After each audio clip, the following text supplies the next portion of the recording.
welcome back to my channel dengan Melinda Indrajaya. Jadi balik lagi di channel aku. Kali ini aku pengen sharing ke kalian 5 tips cara untuk menghilangkan stres pada ibu rumah tangga.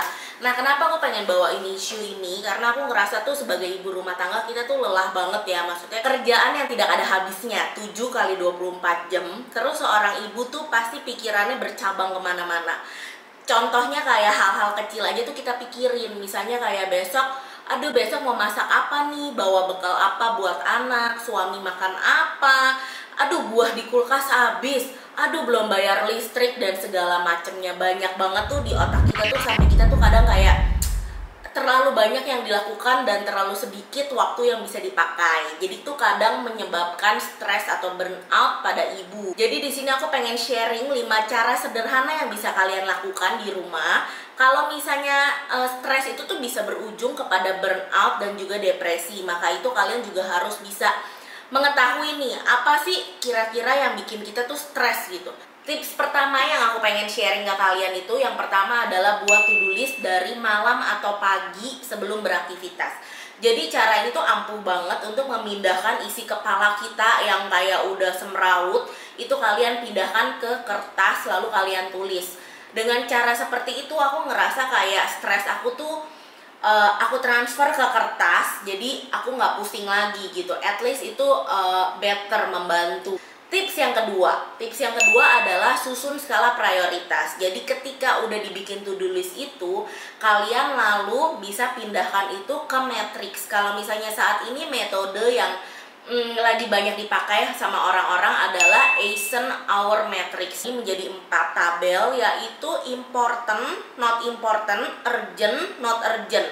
Kalau misalnya urgent dan important, kalian harus lakukan segera, do it now. Kalian contohnya itu kayak misalnya ada deadline pekerjaan, atau misalnya ada kayak mesti bayaran-bayaran yang harus kalian urus hari itu juga. Kalau misalnya not important tapi urgent, pekerjaan-pekerjaan yang kayak bisa kalian delegasiin, itu kalian bisa minta bantuan ke asisten rumah tangga atau ke teman, ke suami. Important dan not urgent, contohnya tuh kayak misalnya menjalankan hobi, olahraga, seperti itu kalian bisa jadwalkan, kalian bisa schedule. Misalnya yang terakhir ini, yaitu not important dan not urgent, hal ini tuh bisa kalian buang atau kalian kurang-kurangin lah, kalian istilahnya kalian abaikan. Ini tuh misalnya kayak memantau keributan tangga lah, ngegosip di media sosial, atau ngelihat komen-komen akun-akun gosip kayak gitu, itu bisa kalian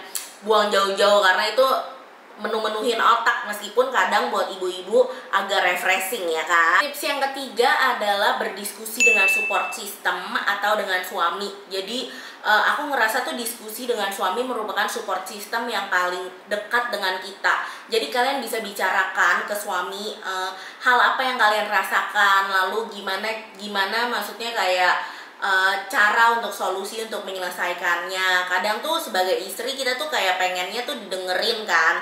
Dan juga menurut aku cara ini cukup ampuh karena kalian tuh selain untuk rilis stres, kalian juga bisa sebagai quality time untuk suami gitu, sebagai untuk memupuk hubungan suami istri kalian. Biasanya aku tuh lakukan ini di malam hari ketika suami pulang kerja dan anak udah tidur. Anakku masih tidur sama aku di kamarnya bareng. Jadi aku biasa turun ke bawah ke living room untuk kayak sekedar untuk tea time, snack time gitu, atau untuk midnight movie gitu, kayak untuk quality time lah, ngobrol-ngobrol sambil nonton santai. Nah biasanya si anak kan malam kadang suka tidur tuh, kadang suka kebangun gitu. Jadi supaya aku juga lebih tenang, aku tuh biasa pakai CCTV.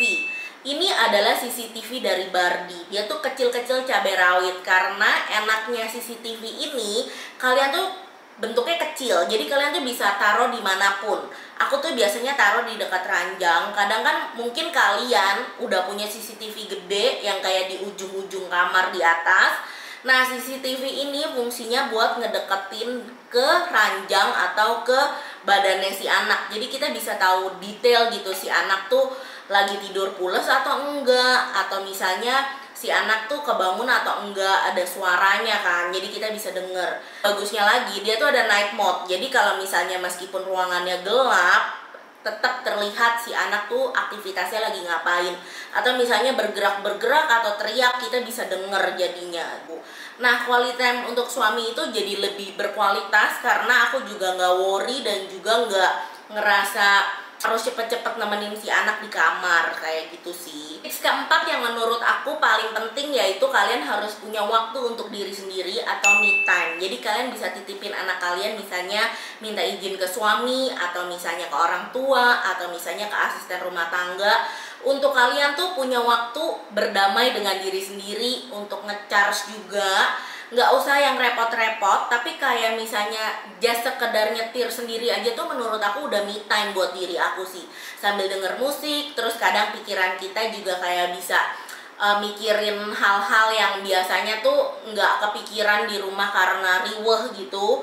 Atau nggak bisa juga me time, ajak temen untuk ngopi-ngopi atau untuk sekedar grocery shopping sendiri.